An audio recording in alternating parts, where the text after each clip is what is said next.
celui qu'il soit possible ici et maintenant de tracer d'autres chemins. Se réapproprier déjà nos vies, sortir de l'isolement, faire les choses en dehors des circuits marchands, de réapprendre des savoirs et d'occuper aussi le territoire d'une manière qui ne soit pas contrôlée par des caméras, qui soit où chacun est isolé. Et c'est possible aussi en ville. Et c'est le combat qu'on mène sur le quartier des Lentillères à Dijon. 1871, les Versaillais avaient écrasé la commune de Paris. Les ZAD sont aujourd'hui comme autant de nouvelles communes libres.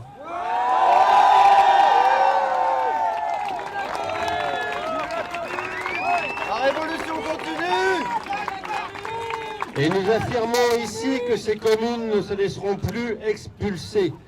Nous avons contenu les troupes policières à l'automne 2012 et avons mis en défaite les politiciens pro-aéroport. Nous les mettrons en défaite une nouvelle fois si c'en était à revenir dans le bocage de Notre-Dame-des-Landes. Il n'y aura pas d'aéroport, la ZAD continuera à fleurir.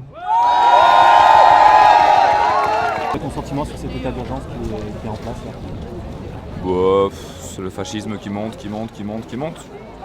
Petit à petit, ils servent l'opportunité d'attentat, on va dire, pour imposer ces mesures-là qui n'ont rien à voir avec la sécurité des citoyens. C'est pas vrai parce qu'on voit bien qu'ils visent les activistes, ils interdisent les manifestations, les matchs de foot, c'est pas interdit. Non, c'est juste protester qui est interdit, comme par hasard. Et c'est à chaque fois pareil, dès qu'il y a des tensions, ils utilisent la peur et la guerre et ce genre de choses pour nous faire taire et pour créer des tensions et pour faire en sorte que les gens se trouvent des ennemis extérieurs plutôt que regarder qui est-ce qui nous vole vraiment, qui est-ce qui nous pose vraiment des problèmes. Et bon, apparemment ça marche bien. J'espère qu'on sera plus nombreux encore demain à la manif à Paris et dans les jours qui suivent.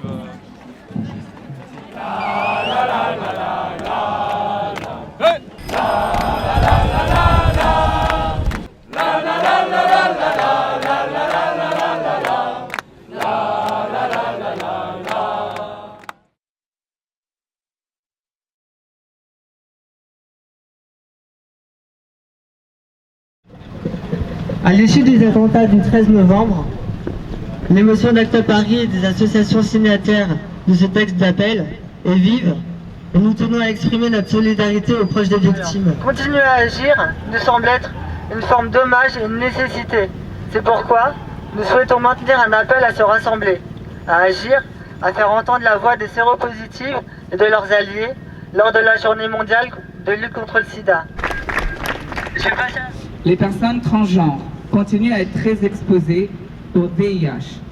Nous savons qu'une femme a 2 fois plus de chances d'être contaminée lorsqu'elle est transgenre. Il nous faut aussi continuer à dénoncer les politiques contre-productives de lutte contre le système prostitutionnel qui affectent les parcours et les conditions de vie déjà si difficiles et qui condamnent directement l'une des seules sources de revenus possibles à l'arrivée. Dans ce contexte, qui est aussi celui d'une transphobie généralisée, nombreuses sont celles qui expriment leur profond désespoir. Le 1er décembre, journée mondiale de lutte contre le sida, et c'était le cas l'an dernier, et quoi qu'il se soit passé en novembre, il faut vraiment réaffirmer qu'on est là. On n'a jamais été aussi peu pour un 1er décembre, peu dur, c'est un 1er décembre... dans un état d'urgence, placé sous le signe du nationalisme avec une espèce d'horrible sapin bleu, blanc, rouge. On a juste envie de vomir. Je pense qu'il faut rester en colère, il faut rester vigilant. C'est ce que disait Barbara. Suivons les rivières, gardons les torrents, restons en colère, soyons vigilants. Exactement. Et c'est vraiment les mots qui résonnent en moi pour ce 1er décembre. Merci à toi. Télébocal, les sœurs, même combat. Même combat. Merci beaucoup. Elles sont extraordinaires tes chaussures. Rassemblement nécessaire du 1er décembre pour dire que le sida tue toujours des personnes, pour que l'État fasse le nécessaire pour la prévention et pour aider les gens qui sont séropositifs et qui avalent des médicaments qui leur ruinent la santé. Et c'est pas parce qu'actuellement on est en état d'urgence qu'on n'a pas le droit de manifester, il faut quand même manifester. Moi je suis fière d'afficher mes 63 ans et de venir tous les 1er décembre à quelque endroit que ce soit pour dire halte au virus. Aujourd'hui, nous sommes ici pour expliquer que Paris et tout le monde sont contre le sida et nous voulons la protection du sida et c'est nécessaire parce que tout le monde peut avoir sida.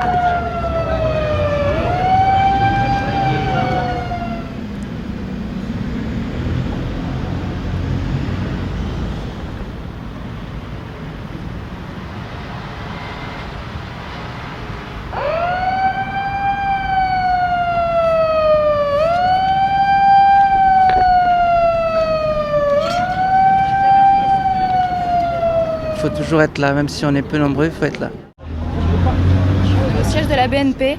Pour dire que ça suffit que la BNP ait le maximum d'évasion fiscale parmi toutes les banques et que ça nourrit toutes les mafias et aussi le terrorisme. Aujourd'hui, nous sommes réunis devant le siège central de la BNP que nous avons donc fait fermer. Nous savons qu'ils ont annulé tous leurs rendez-vous aujourd'hui. C'est déjà une première victoire. Vous savez qu'on a eu une réunion la semaine dernière avec eux et qu'ils nous ont déclaré qu'en fait, les îles Caïmans, malgré leur nom méchant, n'étaient pas un paradis fiscal. Les îles Caïmans, on peut le rappeler, il y a 1500 milliards de capitaux par rapport à comparer aux moins de 5000 milliards de la City à Londres.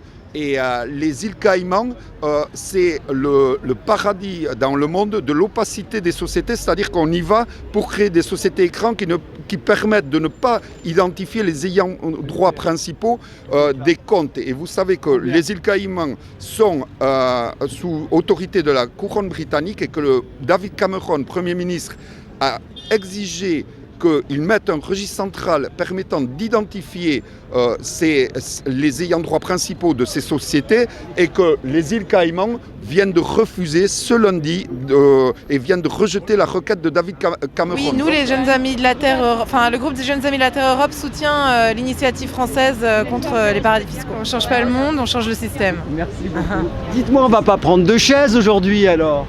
Eh ben non, vous voyez, c'est fermé. L'objectif 196 chaises, qui correspond au nombre de pays participants à la COP 21. Déjà, vont servir pour un sommet des 196 chaises qui va se tenir ce dimanche à midi à Montreuil et où va se tenir en présence de personnalités des 5 continents.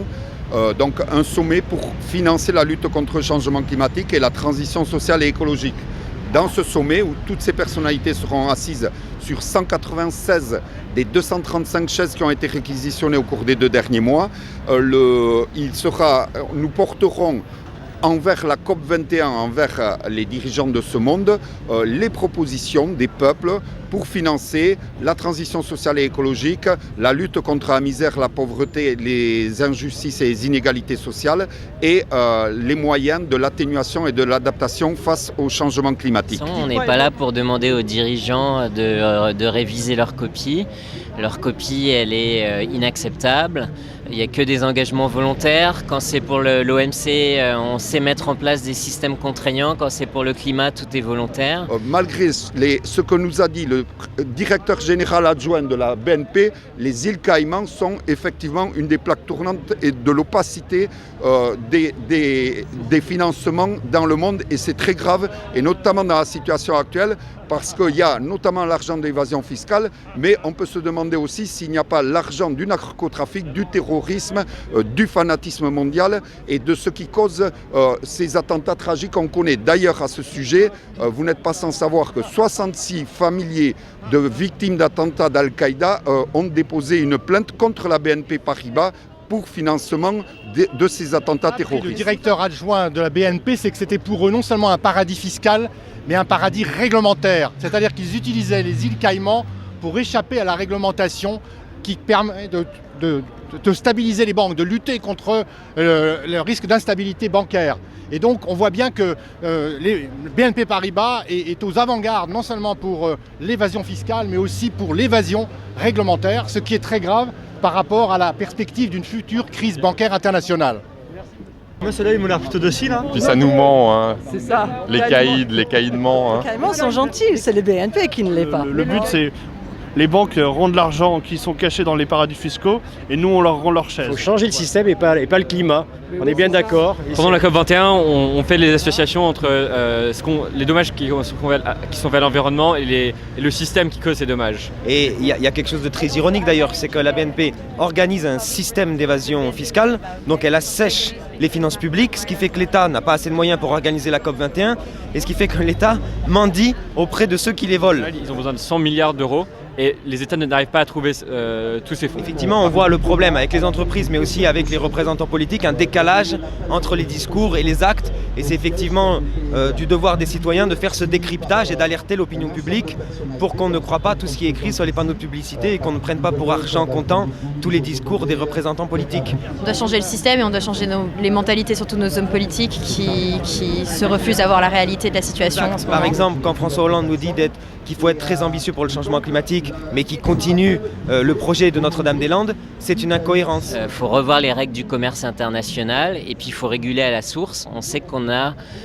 5 fois trop d'énergie fossile sous le sol et qu'il faut en laisser 80% sous le sol. Et il y a eu un appel de la société civile qui s'appelle Stop Crime Climatique et qui demande notamment de laisser dans le sol les 3/4 de nos énergies fossiles. Il faut semer des graines dans la tête de tout le monde et ça germe petit à petit. Moi je vois autour de moi, ça germe. Vous qui êtes jeune et optimiste, vous pensez qu'au bout du compte on va gagner ? Évidemment qu'on va gagner. C'est une évidence, voyons. Bien sûr qu'on va gagner. Que tant qu'on est tous là, debout, déterminés, ça va le faire.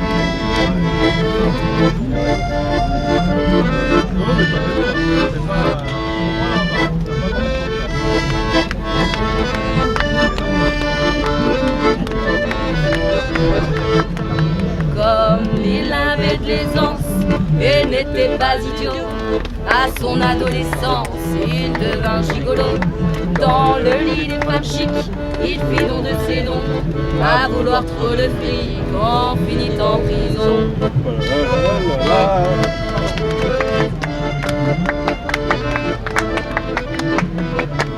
Une nouvelle génération qui arrive, plein de jeunes qui se mettent en route et qui comprennent que beaucoup de choses ont déjà été faites sur l'expertise, mais que maintenant il faut aller plus loin au niveau de l'action. Et que cette concertation de l'action au niveau international, si on la démultiplie, peut faire véritablement pression. À l'époque, tu démontais les McDo, aujourd'hui on prend les chaises. Est-ce que c'est pas quelque part la même volonté ? Mais moi j'ai cru comprendre qu'ils ont appelé leur mouvement les faucheurs de chaises. Je ne sais pas s'il n'y a pas une petite allusion avec quelques autres fauchages, mais bon, moi je ne sais pas, je ne voudrais pas les emmener dans des endroits dangereux. Hein. Il a fallu bien des années avant que Léo soit relâché, mais un beau jour c'est terminé, on le libère. Il va pouvoir la rencontrer, il appelle Matriciné, il va la courir de métier. Ce qui est beau, c'est qu'effectivement il y a une dynamique, il y a toute une... Voilà. Et puis il y a surtout du plaisir à être ensemble et dans de l'action non violente, concrète, mais où les gens vivent des choses communes. Et ça disparaît jamais. Moi sur les trottoirs, un cercueil de bois noir, salut les hommes en fleurs et les roses de fleurs. Il faut tout exciter et pas tout essouffler, mais celle qui l'a aidé, il vient de la croiser. Les avions décolleront pas et en 2 ans, les avions décolleront pas et en 2 ans, les avions décolleront pas et en 2 ans, les avions décolleront pas. L'aéroport, ils peuvent toujours rêver, chaque jour un peu plus on les fera cauchemarder. L'aéroport, ils peuvent toujours rêver, chaque jour un peu plus on les fera cauchemarder. Les avions ne décolleront pas et dans 1 an, les avions ne décolleront pas. Dire qu'on a assez d'un aéroport à Nantes, c'est très bien et c'est largement suffisant. Ah oui, c'est important d'être là aujourd'hui, même tous les jours, sur la ZAD ou n'importe quoi. Nous, on est en permanence, on est là-bas, on les soutient. On attend tout simplement que le gouvernement abandonne le projet, quoi. Ce qui nous pend au nez, c'est d'avoir une Silicon Valley sur le plateau de Saclay, en même temps que des transferts de population, puisqu'il va falloir évidemment les transférer donc, sur le plateau de Saclay. Donc un mode de vie qui va être la congestion de l'île de France et la concentration de l'activité et de la richesse économique. Ça va à l'encontre déjà de la COP21, ça va à l'encontre de tous les engagements de M. Hollande, de toute façon, par rapport à l'environnement. La ZAD, elle est toujours occupée et même elles s'occupent, il y a des paysans qui s'installent en plus sur les terres inoccupées, donc non, ça vit. Et puis on réoccupera au fur et à mesure. Ah bon? Nous on dit on veut une autre richesse maintenant, on veut travailler autrement, on veut avoir des territoires autonomes, des territoires qui soient en capacité de se nourrir, d'être énergétiquement autosuffisants.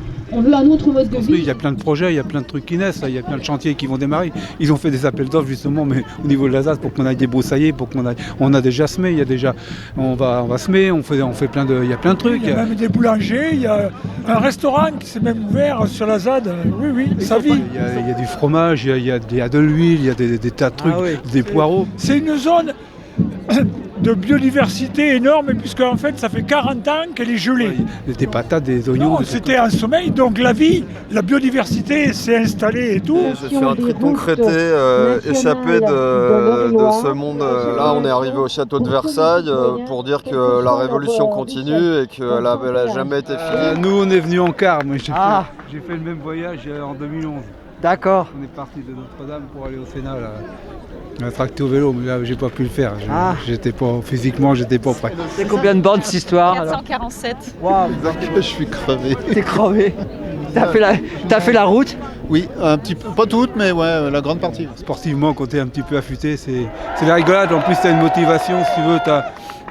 Quand il y a plein de gens comme ça, tu sens pour la douleur, tu sens pour le froid, tu sens rien, parce qu'il y a tellement une émulation que t'oublies tout. Je viens de faire le voyage de Paris pour les rejoindre. Ah, c'est bien. Pour rentrer à Paris avec eux. Vous êtes de Versailles, vous, madame, hein? Oui, j'ai cherché où vous étiez, je suis allée dans le parc d'abord, et puis là, finalement, je me suis dit que ça devait être ici. C'est très bien, bravo. Moi, je m'amuse à faire les criers publics tous les soirs pendant le convoi, parce que les gens, ils ont des choses sur le cœur et qu'il faut qu'il y ait quelqu'un qui le dise à leur place. Oui, mais heureusement, nous aussi, on rigole. C'est impressionnamment beau de voir ce qu'on peut faire ensemble. À la cantine, on a eu des tas de merci, mais on n'aurait pas pu faire tout ça sans la logistique, la com trajet, les finances, les toilettes sèches, les comités, les gens autour de bonne volonté et les cyclistes. Merci à elles et eux. On a marché sur Versailles et c'est pas rien. Oh, et merci à notre clown. Ouais.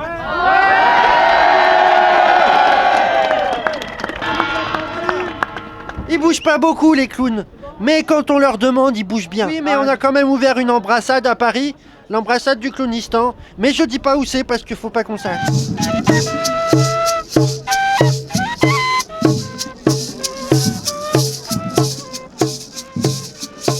C'est un peu la fête quand même, faut dire ce qui est. Ça, c'est pas très sérieux. Ça, c'est pas sérieux. Merci pour les autres. Voilà. Bravo. Voilà. J'ai vu des militants plus chiants. Heureusement, il y en a quelques-uns qui sont sérieux là-bas, de l'autre côté, qui maintiennent bien le truc quoi. Les gens exigés, ils font la musique pas trop fort, ils disent bonjour même à la police.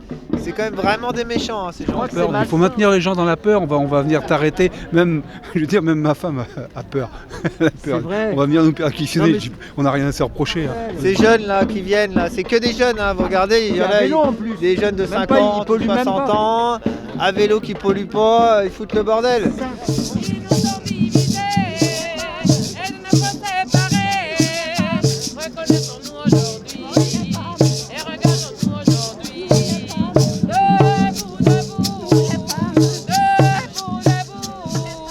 Ils sont en train de faire un amalgame entre la COP... la classe. La COP 21, avec les attentats et la COP 21, ils sont en train de nous assimiler. C'est vrai, nous, malheureusement, on a l'habitude de ces choses-là. Il y a des 13 novembre en Colombie tous les jours. Il n'y a aucune analyse de fait à savoir pourquoi qui est-ce qui vend les armes. Nous, on est quand même les 3e marchands d'armes au monde. On est optimiste. Si on est optimiste, vous êtes obligés aussi. J'ai un pote qui m'a envoyé un message tout à l'heure. Il y avait une manif à Nantes qui a été interdite. Ils ont fait, la préfecture a fait pression sur les organisateurs, la police et tout pour pas que ça se fasse. Finalement, il y avait il y avait une chaîne humaine de prévu, les gens par petits groupes, et finalement ils ont réussi à manifester en disant que de toute façon on manifestera. Ils se croient libres, il paraît. Alors il paraît qu'en France c'est une valeur importante, mais il ne faut pas exagérer non plus. Le peuple, c'est nous. C'est nous. Hein, et les politiques ne sont là que parce qu'on les laisse faire. Oui, mais comme on dit, si tu avances, tu meurs, si tu recules, tu meurs, alors pourquoi tu recules quoi? C'est complètement con. Quoi. Ça fait un peu un étouffoir au niveau social, ça sert bien finalement, parce qu'ils n'arrivent plus à se sortir de n'importe quel pétrin, donc on ressort le vieux truc nationaliste. Liberté surveillée. Voilà. C'est normal. On avait vachement peur du réchauffement du climat, et puis maintenant le climat est au réchauffement de la peur. Alors est-ce que c'est mieux? On sait pas trop quoi. La Marseillaise, tout ça, c'est infect. La façon dont ils manipulent les gens en ce moment, ce nationalisme, c'est malsain, quoi. C'est nauséabond. Ce n'est pas ma guerre, alors j'ai déserté. J'ai fui dans les forêts, je m'y suis caché, refusant de servir de chair à canon, refusant de mourir au loin pour la nation. La la la la la la la la la la la la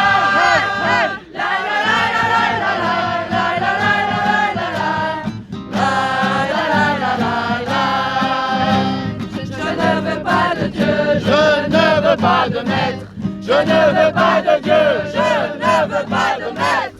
Écoutez, respectez, encouragez tous ceux qui sont montés, criez non à l'aéroport, COP21 mascarade. La semaine dernière, je participais à plein de réunions pour organiser ce qui va se passer à Paris la semaine prochaine. Avec la COP21, bah oui, ça fait partie du jeu, quoi, quand on fait pas trop d'illusions sur ce... Non. C'est de la grosse soupe, quoi. Non, moi, je trouve que vraiment c'est n'importe quoi. Personne ne les a prévenus que le réchauffement climatique était annulé. Le réchauffement climatique, il est annulé, ça caille. Alors que pourtant, je veux dire, c'est clair pour tout le monde, quoi. Les mesures d'état d'urgence sont prises, tout va bien et personne ne leur a dit. Donc, bon, on va leur dire de rentrer chez eux. En fait, ils ont dit c'est annulé, il n'y a plus de problème de climat, ça y est, c'est gagné. Moi, je pense que cette fois, c'est la victoire finale. Une affaire entre États qui vont négocier, je veux dire, des bilans carbone et des échanges et se racheter, je veux dire, c'est... on ne peut pas y trop y trouver notre compte. C'est totalement faux. Il y a toute une série de conférences où on peut aller tous les jours, sauf le 6, je crois. Il y aura des incidents dans ces conférences, tu verras. COP21 mascarade, COP22 sera pas mieux. En tout cas, le nucléaire n'est pas une alternative pour combattre, je veux dire, le réchauffement climatique. Il pose beaucoup plus de problèmes. Des capitalismes.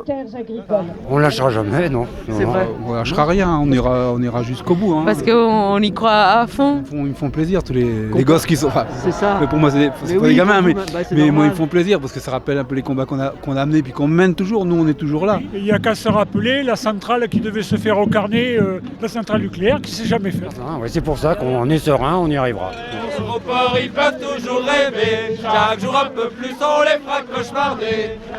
Au port, ils peuvent toujours rêver. Chaque jour un peu plus, on les fera cauchemarder.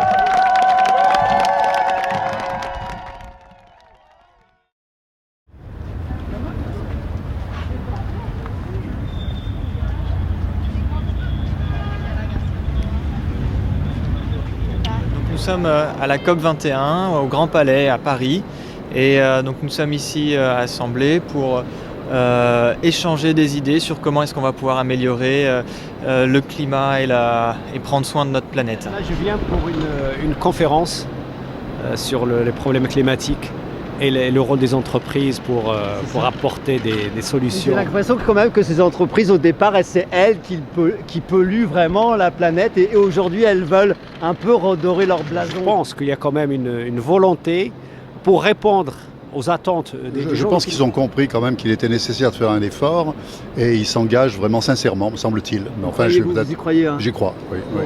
Écoutez, moi je travaille dans le domaine de l'environnement et donc c'est un événement extrêmement important pour nous. Les gens disent que c'est en fait des entreprises qui sont pollueuses au départ mais qui sont en train de faire du espèce de greenwashing. Qu'est-ce que vous en pensez de cette idée-là, vous ? Ah bah pas du tout. Enfin, je pense que d'abord on ne fait pas partie des industries polluantes. Notre métier c'est justement de travailler dans l'environnement. Je crois qu'il est important que les entreprises elles bougent et qu'elles innovent. Donc moi je ne suis pas contre l'innovation technologique à condition que ça soit de la vraie innovation écologique et pas simplement du vernis repeindre en vert. Je vois certaines choses ici, je suis un peu étonné. La Formule 1 électrique, je ne suis pas sûr que ça soit vraiment très écolo. Mais en même temps, si ça permet de faire progresser la motorisation électrique, pourquoi pas ? Ça fait partie des contradictions d'une certaine manière de ces entreprises qui sentent qu'elles ne peuvent pas rester en arrière sans bouger. Elles ont compris ça parce que, je veux dire, la pression mondiale est là. Et en même temps, elles ont du mal à le faire. Il faudra bien que le social et l'environnemental, à un moment, se rejoignent. Malheureusement, on le voit bien dans les négociations internationales, comme la COP, la dimension sociale, elle est presque toujours inexistante. Les règles internationales du travail ne sont pas respectées, on continue à faire travailler des enfants, il y a de l'esclavage même dans certains pays. Donc ça, c'est pas acceptable. Aujourd'hui, il y a moins de 10% de l'humanité qui est responsable de 50% des émissions de gaz à effet de serre.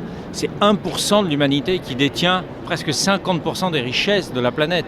Ça, c'est un système qui ne peut pas marcher sur la durée. Donc à un moment ou à un autre, ça sera soit une redistribution pacifique, je dirais. Sinon, ça sera la révolution. Donc moi, je plaide plutôt pour le pacifisme. Comment impliquer toute la société ? C'est pour ça qu'on a voulu être ici.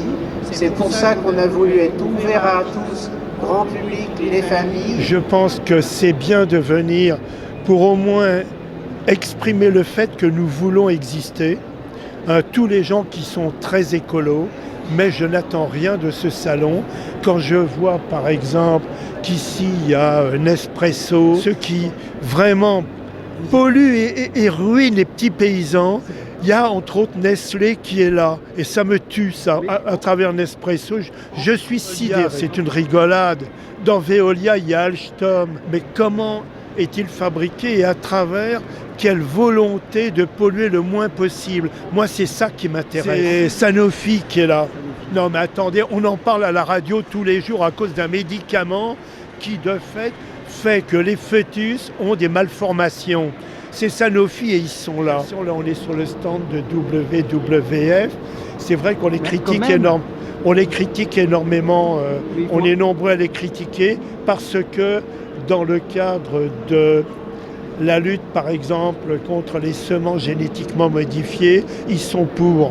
Et il ne faut rien contre. Il y a des gens qui, véritablement, pour moi, n'ont rien à faire ici. Je suis plutôt critique de voir que les plus gros pollueurs, Coca-Cola et Vinci, sont là, quoi. Quand on fait en même temps un aéroport à Notre-Dame-des-Landes et qu'on fait ici quelques pubs pour du goudron chauffant, pour les routes qui doivent être chauffées par géothermie, je ne pense pas que... Voilà, c'est plutôt du business que de l'écologie. Faire 5% de fondation de bienfaisance pour quelques alibis et à côté de ça être pollueur à 98%. Il ne faut surtout pas laisser les multinationales faire ce qu'elles veulent, quoi, parce que c'est elles qui mènent le monde quand même.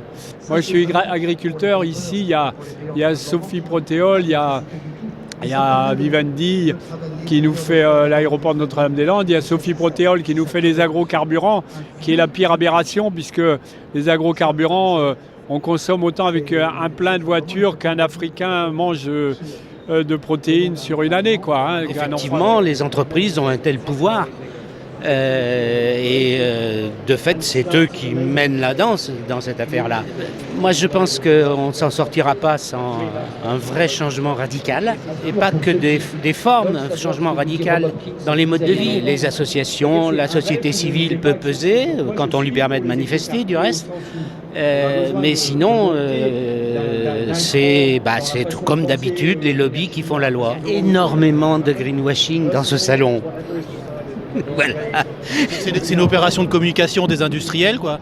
C'est ceux qui nous ont mis, on va dire, dans la merde, qui veulent effectivement sauver la planète. Enfin, on va dire, quand on voit des gens comme Veolia, Engie, etc. Enfin bon, Coca-Cola, c'est à la fois une opération de greenwashing. Enfin, c'est surtout ça.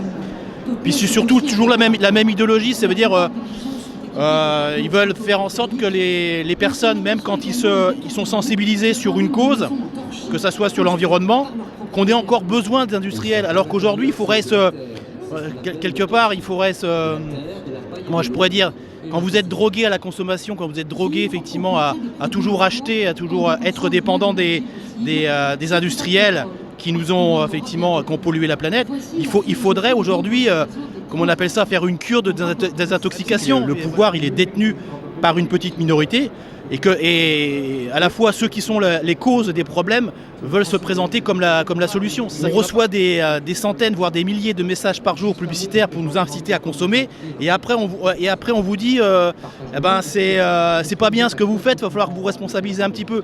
Il y a un truc qui va pas, quoi. Alors moi la question que j'ai, c'est qu'il y a de moins en moins de neige dans les Alpes et que j'adore le ski. Alors je voudrais savoir s'ils feraient comme je sais plus dans quel émirat arabe, Abu Dhabi ou Dubaï, une piste de ski artificielle. Giving a tour of their communities and what they're fighting. And up first we have Engie, which is actually one of France's largest coal companies.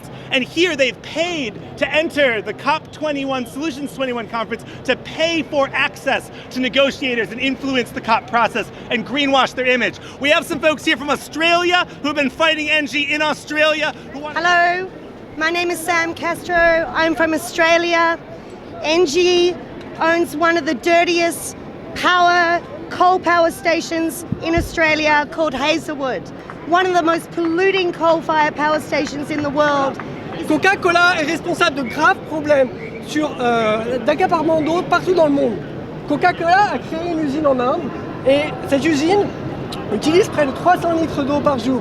Cette usine, qui est située dans l'état de l'Uttar Pradesh, a été fermée par le gouvernement parce qu'elle prive les gens d'eau. Coca-Cola a inventé une autre réponse. Sa réponse, c'est la compensation eau. Pour chaque litre d'eau utilisé en Inde, Coca-Cola finance la restauration d'un projet ailleurs dans le monde. Par exemple, Coca-Cola finance aujourd'hui la restauration des eaux humides en Camargue, alors que les paysans d'Inde crèvent de soif. Pour nous, c'est inacceptable. Toutes les entreprises qui sont ici, nous aimerions pouvoir discuter, donner notre point de vue de façon parfaitement pacifique. Intermarché est ici. Intermarché se présente comme une entreprise responsable. Il faut savoir qu'Intermarché continue la pêche en eau profonde et a saboté la directive européenne pour l'interdire. Avril est ici, effectivement. Avril fait la promotion des agrocarburants. Vous le voyez sur leur stand, malheureusement nous ne pouvons pas y aller. Mais Avril explique que tous ces biocarburants sont faits à partir de colza et de tournesol. C'est vrai, c'est vrai. Sauf que la consommation d'huile en Europe a doublé, qu'il n'y a plus d'huile de colza et de tournesol qui est disponible pour les industries de l'agroalimentaire et qu'en réponse, les industriels de l'agroalimentaire doivent importer des quantités massives d'huile de palme. Le fait que les entreprises puissent se payer un droit d'accès pour parler aux négociateurs, cela pollue les négociations. Cela pollue les négociations. Laissez-le! Je suis là. Laissez-le. Vous pouvez observer qu'ils nous ont proposé de faire le lobby tour et que maintenant ils veulent m'amener dans leur cellule de crise. Non, je n'irai pas dans votre cellule de crise. La crise, c'est la crise climatique. C'est celle dont ces entreprises sont responsables. Donc je vais pouvoir continuer à discuter. Là-bas, là où on m'empêche d'aller, il y a des banques. Ces banques, c'est BNP Paribas, c'est Crédit Agricole, c'est Société Générale. Ces banques continuent de financer les investissements dans le charbon. Hier soir, nous avons organisé les prix Pinocchio avec un certain nombre de partenaires qui sont ici aujourd'hui avec nous. Nous avons donné le prix Pinocchio à BNP Paribas. BNP Paribas est la 4e banque dans le monde en termes d'investissement dans le charbon. C'est inacceptable pour une banque qui prétend être responsable et qui prétend lutter contre les changements climatiques. Pourquoi? Quel est votre discours? Vous dites qu'on peut commencer à continuer, aller visiter, et maintenant vous nous bloquez ici. Donc on va discuter à partir d'ici. Vous ne voulez peut-être pas qu'il y ait des images avec les sponsors qui soient faites. Bon, je vous en prie, Engie, encore une fois, 30 centrales à charbon dans le monde, c'est un véritable scandale cette entreprise. Allez, renseignez-vous ce qui se passe en Italie, à Vado Ligure. Cette entreprise a été condamnée. En ce moment, il faut savoir qu'à la COP21, il y a des discussions qui sont extrêmement tendues sur la question du financement pour les pays du Sud pour s'adapter. Les pays du Sud demandent un minimum de 100 milliards de dollars. Est-ce que vous savez combien il y a aujourd'hui dans les paradis fiscaux? Il y a plus de 1000 milliards de dollars qui s'échappent chaque année. L'argent, il existe, il est dans les paradis fiscaux. Il est dans ces banques qui continuent d'être là-bas. Donc nous avons organisé, malheureusement les personnes qui devaient présenter ces actions n'ont pas pu rentrer, une action de réquisition de faucheurs de chaises. Et dimanche, nous montrerons toutes ces chaises que l'on a fauchées chez les banques. Nous rendrons les chaises lorsque les banques, et notamment BNP Paribas, sortira des paradis fiscaux. L'argent pour la justice climatique, il existe, il est là-bas. On peut enrayer le changement climatique si ces banques arrêtent d'investir dans le charbon. Ce sont des choses simples et raisonnables que l'on demande. Il y a des gens qui sont victimes des impacts du changement climatique. Il y a des gens qui sont victimes de ces entreprises et on les a clairement empêchés d'entrer ici. Alors qu'elles demandaient simplement à pouvoir discuter comme nous le faisons aujourd'hui, de façon calme et déterminée, de pouvoir donner notre point de vue. Il faut savoir qu'aujourd'hui, il y a 8 fois plus d'argent public émis à soutenir les énergies fossiles qu'à soutenir les énergies renouvelables. C'est absolument scandaleux. Il y a mes amis de Pure Projet, j'aurais bien voulu aller les voir, leur serrer la main. Pure Projet se présente comme une ONG. Pure Projet n'est pas une ONG. Pure Projet est une entreprise qui a pour clients Vinci, GDF Suez et un certain nombre d'autres pollueurs qui achètent des crédits de compensation carbone. Pure Projet, j'ai été visiter leur projet au Pérou et j'ai discuté avec les communautés. Les forêts, Pure Projet achète des forêts au Pérou et par une cascade de contrats prend les droits sur ces forêts. Et aujourd'hui, il faut savoir qu'il est interdit pour les communautés de couper un arbre au Pérou. Voilà, il y a des contrats qui disent que si une communauté coupe un arbre au Pérou, il va se passer la même chose qu'ici. La police va arriver. La police va interdire aux gens de couper les arbres. Il faut savoir que dans de nombreux pays du Sud, c'est la même chose. Il y a encore quelques semaines, un paysan est mort en Indonésie parce qu'il tentait de s'opposer aux plantations de palmiers à huile. J'ai appris encore récemment justement qu'au Pérou, les communautés se sont vues interdites de défricher pour pouvoir cultiver simplement la terre. Parce que cette forêt a été vendue à Pure Projet comme un projet de compensation de carbone. Le lobby tour a été annoncé publiquement. Pourquoi nous l'empêcher de passer? Quel est le problème? On aimerait pouvoir avancer, s'il vous plaît. En quoi nous menaçons la sécurité des lieux? Nous circulons librement. Le danger, c'est pas nous. Le danger, c'est eux. Le danger, c'est pas nous. Le danger, c'est eux. Le danger, c'est pas nous. Le danger, c'est eux. Les entreprises ici se sont achetées une vitrine fantastique et nous souhaitons simplement donner un contrepoint de vue. Nous avons des personnes qui sont directement impactées par ces multinationales qui sont bloquées dans les queues dehors. Elles souhaitaient simplement pouvoir venir discuter et donner un contrepoint de vue. Même nous, on ne peut pas avancer, vous voyez. Nous acceptons tout débat contradictoire avec qui que ce soit. Il n'y a aucun problème. Il y a la police qui l'attend là. Oui, bien sûr. Il y a la police qui veut le jeter dehors. Moi? Pourquoi veut-on me jeter dehors? Quel est le problème? On est en liberté d'expression, on est en France. Non, je ne souhaite pas être jeté par la police. Non, la police devrait s'occuper des criminels climatiques qui sont ici. La police, moi j'ai aucun problème avec la police. Mais vous allez vous faire jeter, monsieur. Vous avez vu? Pourquoi il va se faire jeter? Vous avez vu le nombre de... Eh bien, écoutez, vous le voyez, il y a des caméras ici. Je ne pense pas que nous ayons été violents jusqu'à présent. Nous avons un discours qui est parfaitement clair et posé. La liberté de parole, elle s'achète, monsieur. Les entreprises qui sont là, elles ont acheté leur possibilité de parler.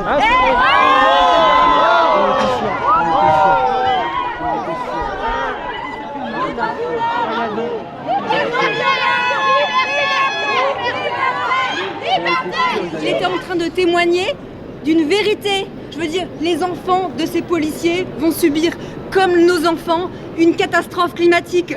Comment Je ne comprends pas en fait. Justice climatique. La personne qui vient d'être arrêtée par la police, c'est Sylvain Angerand, le coordinateur des campagnes des Amis de la Terre France.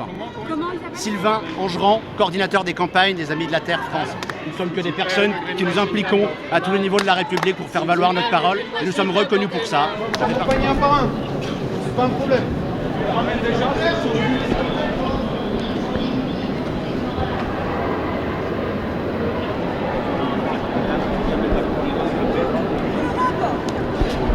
Je suis en sécurité. Si tu aimes le greenwashing, t'as... Si tu aimes le greenwashing, si tu aimes le greenwashing, si tu aimes le greenwashing, t'attends. We wanted just to speak and we do not have the right to express ourselves. Bravo, ingénieur du son. Bravo. Je viens d'avoir de leurs nouvelles à l'instant, je les ai eu tous les deux au téléphone, donc ils sont dehors. A priori, donc une des membres du Conseil fédéral des Amis de la Terre, elle, c'est un contrôle d'identité qu'elle est en train de suivre, rien de méchant. Et le coordinateur des campagnes qui a été arraché très violemment, on va dire, au groupe tout à l'heure, je pense qu'on ne peut pas dire autre chose, à l'heure actuelle est dehors, je viens de l'avoir au téléphone, il va bien. Voilà. On est rassuré, tout le monde est libre. Le niveau de violence, c'était... Oh non, putain. C'est bien ça. Ah bah alors là, on a l'image en direct là. L'intelligence est un policier. On nous enlèvera pas le droit de manifester.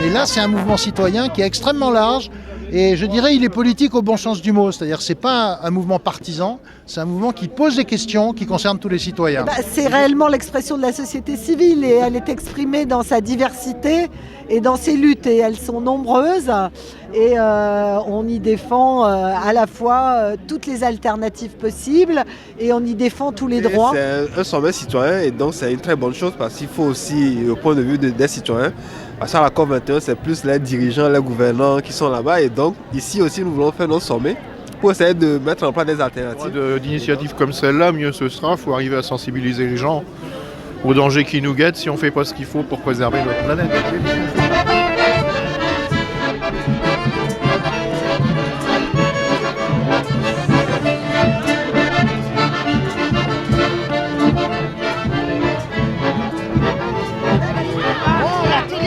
Ça existe la télé-libre. Ah, ça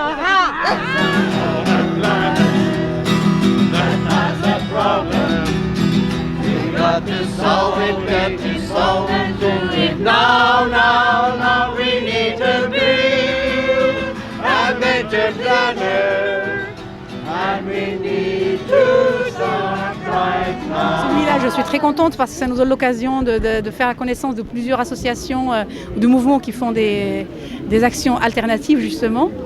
Mais le sommet en général, j'ai l'impression que, effectivement, peut-être on parle des grandes lignes, mais il y a les petites lignes qui sont aussi importantes et qu'on ne donne pas la parole aux gens qui sont touchés directement par ces problèmes-là.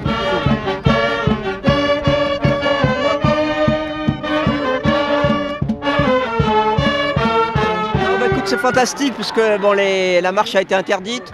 Donc le fait qu'on ait pu tenir et qu'on puisse tenir ce village et ces débats et ce marché paysan, c'est fondamental. Je crois que c'est important de montrer qu'il y a un mouvement citoyen qui est mobilisé. Parce que si on attend les gouvernements, on a le temps de mourir. Hein, parce que... Il faut flipper ces écolos à nous dire qu'on va tous ruer. Faudrait qu'on roule tous à vélo. Et pourquoi pas voter mauvais? Moi je préfère rouler en humeur, manger des sandwichs OGM. Climat fond, 300 à l'heure, total, GPS, GSM. Vu qu'on doit tous y passer, alors allons-y tous en même temps. Faisons pas les choses à moitié, profitons-en. Niquons la planète, tout le monde. Niquons la planète. Niquons la planète. Niquons la planète. Ouais, mais il y a des choses qui nous aliènent. Et donc il faut en même temps pouvoir lutter contre les choses qui nous aliènent et en même temps s'enrichir et construire ce qui nous permet de nous épanouir ensemble. Et en même temps, ce qu'on voit aussi par rapport aux événements donc, récents des attentats, c'est qu'il y a un repli aussi vis-à-vis du politique, vis-à-vis de l'autorité qui est très préoccupant, quoi. Ouais. J'ai fait rêve d'une guerre mondiale nucléaire où les enfants d'Adam et Ève sont entretués comme des frères. I have a dream, oui j'ai rêvé d'un tsunami, tremblement de terre qui détruirait l'humanité. Vous enverrez tous en enfer. Faisons péter la couche d'ozone, rasons tout, faisons place nette. Ne laissons surtout pas nos mômes le plaisir de payer nos dettes. I have a dream, je vous le dis. I have a dream, alléluia. Et quand viendra ce jour béni, prions pour voir ça. Niquons la planète, tout le monde. Il est évident que c'est la population qui doit prendre le problème à bras-le-corps. Il faut aussi dire aux gens, par exemple, puisqu'on dénonce des banques qui investissent dans le charbon, changez de banque. Les citoyens se mobilisent pour les alternatives, car on sait que c'est ça la solution à cette crise. Tout le monde, on lâche rien. On lâche rien, on lâche rien, on lâche rien, on lâche rien, on lâche rien, on lâche rien.